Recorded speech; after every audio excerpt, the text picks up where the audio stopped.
Adulte. Mode d'emploi. Adulte. Difficile, hein. Avec courage. Adulte. Adulte. J'en peux plus de ce mot. Bah si, adulte. Ça va le faire. De ouf. Adulte. Mode d'emploi. Oh yeah. Bonjour, bienvenue dans Adulte Mode d'emploi et dans la série thématique de l'écologie et de la fin du monde. Bonjour Valentin. Salut Loane, comment ça va du coup? Bah mal. Écoute, ouais, je pense qu'après cet épisode ça ira pas très bien, mais là ça va pour le moment. Ouais, on va continuer dans les thèmes bien joyeux, bien fin du monde. On va essayer de comprendre pourquoi on culpabilise et surtout, est-ce qu'il faut culpabiliser pour le climat? Et entre les reportages, les rapports de tel ou tel organisme, le GIEC notamment, les discours des politiques qui en gros nous disent tous les jours on pollue trop et nous pointent un peu du doigt, est-ce que ça sert à quelque chose de culpabiliser quoi? T'en dis quoi, Loane? Ouais, c'est des bonnes questions. Moi, j'avoue, je culpabilise en permanence pour l'écologie parce que depuis que j'ai 3 ans, on me répète qu'il faut pas polluer. Et à 3 ans déjà? Ah ouais, vraiment, c'était vraiment dès le début de la maternelle, je pense que j'ai eu bon des... Ah ouais, vraiment. Tu jouais pas genre juste aux billes? Non, toi c'était direct. Non, c'était chaud. Bah, moi, j'ai grandi dans une station de ski, donc c'est vrai que la neige qu'ils font, ça a été un peu un truc de tout le monde s'angoisse, quoi. Et du coup, c'était un peu compliqué de s'y retrouver. C'était une angoisse depuis toute petite, quoi. Je sais pas vraiment c'est quoi ma part de responsabilité. Entre les trucs qu'on pensait bien faire et qu'au final on fait mal, les non-dits, les mensonges, les États qui suivent pas, les entreprises qui... Bref, c'est toute une angoisse. Eh bien, on va demander à Charline qui est avec nous depuis Montpellier, comme pour le premier épisode. Bonjour Charline. Bonjour Charline. Bonjour à tous les deux. Comment ça va aujourd'hui? Ça va plutôt bien. Super. Est-ce que tu peux te représenter pour celles et ceux qui n'auraient pas écouté l'épisode 1 de cette thématique? C'est très mal. Alors, je suis praticienne en psychothérapie, formée à une méthode de psychothérapie qui s'appelle l'analyse psycho-organique. Et je reçois depuis 2019 des personnes qui sont inquiets face à l'avenir et face aux problématiques climatiques. Donc, c'est des personnes qu'on pourrait qualifier de éco-anxieux, éco-anxieuses.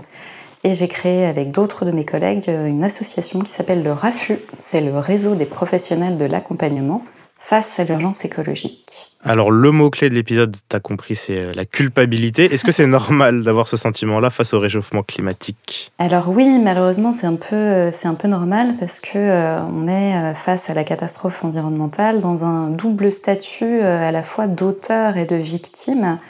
On sait que le GIEC nous a clairement dit, il y a un lien qui a été établi entre nos activités humaines et cette fameuse catastrophe environnementale. Donc, ressentir de la culpabilité, c'est finalement attester de notre responsabilité dans ces enjeux environnementaux. Donc, bien que désagréable, j'ai envie de dire que oui, c'est en partie normal de ressentir ça. Mais ce qui ne va pas être normal, c'est le degré de culpabilité.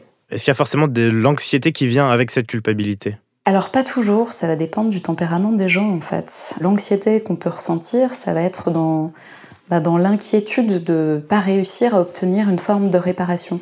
Parce que dans les mécanismes de la culpabilité, la culpabilité, ça va être le sentiment qu'on ressent quand on a fait du mal à quelqu'un ou à quelque chose, et ensuite on va chercher à réparer. On essaye de faire quelque chose par rapport à cette culpabilité, donc on va essayer de réparer, et ça permet d'apaiser la culpabilité. Et parfois, l'anxiété, on peut la ressentir quand on n'arrive pas à trouver des solutions, et on se dit qu'on ne va pas réussir à réparer. Et du coup, pourquoi est-ce qu'on culpabilise alors que nous aussi on est victimes, comme tu le disais, et qu'on sait qu'à l'échelle individuelle, en fait, on ne va pas pouvoir changer grand-chose, il faut que ce soit collectif? Parce que on peut pas se dire on fait rien et puis on attend que les choses changent. Donc la culpabilité, elle est liée à la connaissance qu'on a du fait d'être en partie auteur de ce traumatisme climatique. Donc individuellement, on peut se donner une espèce de mission d'essayer de faire changer les choses. Et quand on voit l'ampleur de la tâche, on se dit qu'on n'y arrive pas et donc que c'est immense et qu'on est face à un travail pour changer les choses qui est colossal. Et donc ça va générer beaucoup de culpabilité. Et on peut aussi culpabiliser par empathie par rapport aux générations futures, par rapport à ses enfants, quand on se projette dans l'avenir et qu'on se dit qu'on va vraiment laisser une planète poubelle. Donc c'est tout cet ensemble qui fait que c'est parfois difficile de se dire la culpabilité c'est nul et puis je veux pas en ressentir et puis je la laisse derrière moi. Elle est quand même là en fait. C'est pas évident. Du coup, tu parlais des générations futures, mais moi j'avoue ça c'est une question qui guide un peu ma vie. Comment on fait pour pas culpabiliser par exemple quand on prend l'avion alors que les générations d'avant elles se sont jamais posé les questions? Et comment on peut lutter contre cette forme d'injustice qu'on ressent face aux parents, aux riches, aux entreprises, aux personnes qui se posent pas la question, quoi? Alors, ce qui est quand même différent par rapport à ce que tu dis des générations d'avant, c'est qu'aujourd'hui, on sait. Je dis pas que les générations étaient dans une ignorance totale, mais ce qui est quand même différent, c'est cet état de conscience. Aujourd'hui, on peut plus dire qu'on ne sait pas. Les problématiques climatiques, elles sont partout. Donc la différence vraiment, c'est qu'aujourd'hui, quand on prend l'avion, on le prend en conscience et on sait que l'aviation, ça a vraiment un impact nocif sur la planète. Et comment faire par rapport à ces personnes qui se posent pas de questions ? C'est, je pense, essayer de leur donner envie, essayer de les sensibiliser, mais d'une manière qui va faire qu'ils vont pouvoir prendre ces informations. C'est effectivement pouvoir accepter aussi le sentiment qu'on a parfois de colère. Et la colère, c'est pas forcément négatif, au contraire, c'est une énergie qui est tournée vers l'action. Donc pouvoir accueillir sa colère, essayer d'en faire quelque chose. Et tu dis que la colère, c'est pas forcément négatif. Est-ce que la culpabilité, là, c'est forcément négatif, ou ça peut être toxique, ou ça peut nous motiver à agir, ou au contraire, ça nous empêche, ça nous freine dans la vie de tous les jours? Alors la culpabilité, il y a une culpabilité saine qui est là quand on a fait quelque chose et que, par exemple, si je t'écrase le pied de manière volontaire et que après je cherche à réparer, on va dire que c'est une culpabilité saine. Mais cette culpabilité qui nous lacère le ventre par rapport aux problématiques climatiques, moi je dis à mes patients que c'est vraiment pas le terreau fertile pour faire pousser des jolies choses. À mon sens, elle est plutôt toxique et il vaut mieux s'en dégager et essayer de faire des choses en fait, de lâcher cette culpabilité pour aller vers une autre notion qui est la responsabilité. La responsabilité, elle est tournée vers les autres et vers l'action, là où la culpabilité, elle est plutôt tournée vers soi et vers son petit nombril finalement. Donc moi j'aurais tendance à dire que la culpabilité, c'est pas forcément quelque chose qui est positif.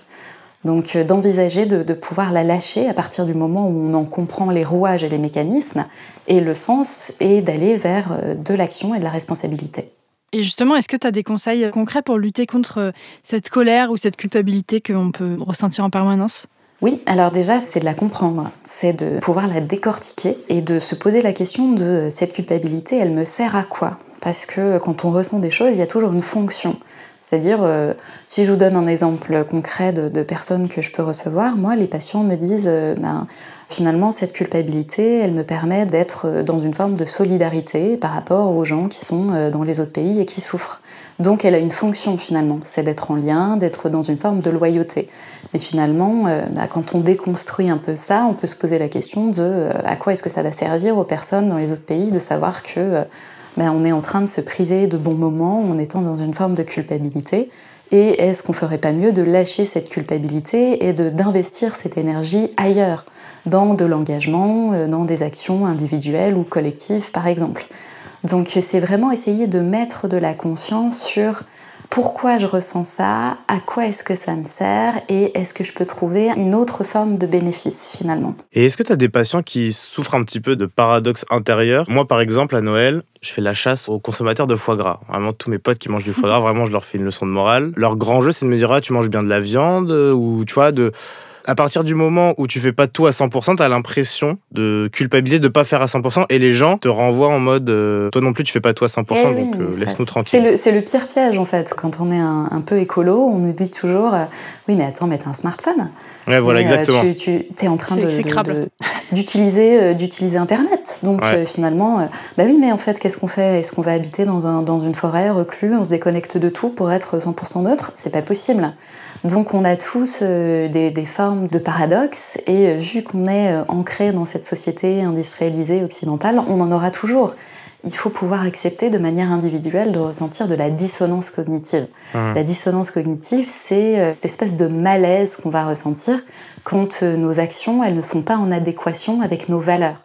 Par exemple, si moi demain je monte dans un avion, je vais me sentir très mal, je vais sentir une espèce de gêne à l'intérieur parce que je sais que l'avion c'est pas génial par rapport à l'impact sur le climat. Mais en même temps, dans la société dans laquelle on est tous obligés d'avoir ces espèces de paradoxes, d'avoir un téléphone, d'avoir un ordinateur, parfois d'utiliser certaines choses qui font que on est en dissonance par rapport à ce qu'on sait. Et ça, il n'y a pas vraiment le choix en fait. Mais du coup, la grande question, est-ce que c'est ma faute si le monde s'effondre ? Est-ce que c'est la faute de mes grands-parents, de mes parents ? Est-ce que c'est la faute des influenceurs qui vont à Milan en avion pour la Fashion Week ? Ça m'énerve. C'est la faute de qui ? Et oui, c'est votre faute, c'est votre très grande faute, ah là là. Je pense que la question, elle se pose pas tant ici. Est-ce que ça sert vraiment à quelque chose de se dire qui est responsable? Est-ce que la question, c'est pas plutôt de se dire, ok, on a individuellement une part de responsabilité, mais qu'est-ce qu'on fait par rapport à ça finalement? L'autoflagellation, ça sert à rien, à part se regarder le nombril et finalement ne pas agir. Donc c'est lâcher cette culpabilité-là pour finalement être responsable et essayer de mettre un plan d'action qui va permettre de faire des choses, avoir des actions raisonnables et d'être tourné vers le futur, tourné vers les uns et les autres et de qu'est-ce qu'on peut faire ensemble. Waouh, merci. C'est beau. Encore Charline, une nouvelle fois, Charline. merci pour cet épisode peu réjouissant, mais bon, hyper intéressant vu le contexte actuel. Merci beaucoup. Merci à vous. La conclusion de cet épisode, Wow. quelle est-elle, Valentin? C'est si formel. Oui. Déjà, je me dis que c'est normal de culpabiliser face au réchauffement climatique parce que on est victime de ça, mais on peut se sentir aussi responsable. Donc ressentir une certaine culpabilité, c'est normal. Ça dépend du degré de culpabilité. Ça peut être sain, ça peut nous motiver à agir, mais si c'est trop, ça peut être toxique et nous freiner dans la vie de tous les jours. Donc voilà. C'est vrai, c'est aussi ok d'être en dissonance, d'être vegan et d'acheter de la fast fashion. Ça fait pas de nous des êtres affreux. Le tout, c'est d'être en accord avec ses valeurs et de se demander si nous, notre impact, il est positif pour nous, pour les autres, et de faire notre mieux en fait. Merci encore Charline, merci Louane pour l'épisode. En attendant l'épisode prochain, ça fait beaucoup de mots épisode, je suis navré. On se retrouve sur les réseaux sociaux de Nouvelles Écoutes, Instagram et Twitter. Bisous tout le monde. Bisous. Adulte Mode d'Emploi est un podcast de Nouvelles Écoutes. Écrit et animé par nous, Louane. et moi, Valentin Winato, La chargée de production, c'est Mathilde Jonin. avec l'aide en coulisses précieuse de Neila Hakmi, Le générique par Aurore Mailleux. directrice des productions Marion Gourdon. Enregistrement, montage et mixage par Constant Justin au studio Caleçon.